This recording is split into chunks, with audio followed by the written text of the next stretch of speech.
sa Senado. And I think it will be a big help also. Dito tayo ngayon sa Shashat Sports Bill sa may Abad Santos Avenue sa Tondo, Manila.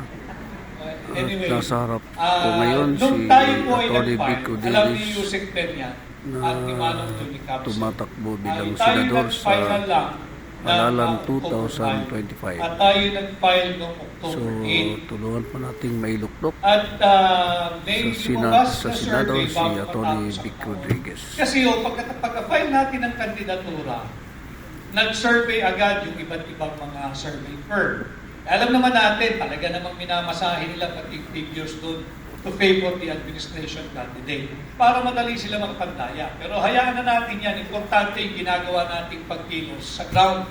Yung ating hakbang ng maisog, yung ating mass movement. Bago matapos ang taon, bago nung pagka-file natin ng kandidatura, ang survey natin, tayo, si Atty. Vic Rodriguez, ay nasa 50 plus among the 66, 50 plus. Subalit, normal yun. Whether that is true or not, hindi mahalaga yun. Para sa akin, trabaho tayo. Sapagkat yun naman talaga ay sumasagisag ng more hard work to come. At ito na nga, bago matapos ang taon, tayo ay 50 plus noong Oktubre. Bago matapos ang taon, tayo ay number 24 na. Yun. Ibig sabihin, sa 2 buwan na masingsing trabaho, at nalalaman yung lahat yan, dahil kayo rin naman ang aking tinatakbuhan, kayo din, ang kinukulit ni Yusek Pen pagdating sa pag-organisa. Sa 2 buwang masingsing trabaho, nakalahati agad natin yung from 50 to 24. At pagsimula ng taon, ito ginagawa na natin, kahapon pa yung ating pagkilos. Ako ay panatag ang aking kalooban. I'm confident that we are doing the right things. At naririto lang tayo, sakto lang tayo sa kung saan natin gusto at this very early phase of the game. I think, at sikap-sikapan pa natin, magtulong-tulungan itong January at bago magbukas ang opisyal at kampanya, we will be somewhere in the vicinity of top 15 to 20. And when we reach that, mag-iibang-iba na ang magiging political landscape at nakatutok na ang hakbang ng maisip kayo dito sa ginagawa nating kampanya para sa Senado. Subalit, binabahagi ko lamang ito para naman maganda yung aking panimula ng taon. But let's not be confident. Let us not relax. We have yet to win anything. But it only proves that we are on the right track. Kung meron itong napatunayan, gagawin natin itong isang sukatan. Tama yung ating direksyon. Subalit, kulang pa.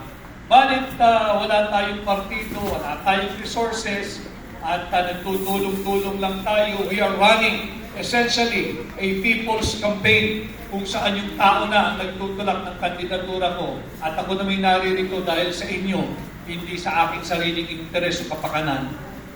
Konting trabaho pa, at tayo ay mag-organisa patuloy at wala akong duda, wala akong pangamba na mararating natin yung ating destinasyon at mararating natin yung layunin natin na magkaroon ng tunay na representante, hindi lamang ang hambang maisog sa Senado, kung hindi ang ordinaryong Pilipino. Muli, maraming salamat, magandang umaga, at ipagpatuloy natin ang ating ginawang mabuting simulain at mahaba pa, pero we are on the right track. And let me greet you while we are already on the 4th day of the year. It's not essentially new, but still, unang linggo pa lamang ng taon, hindi pa huli.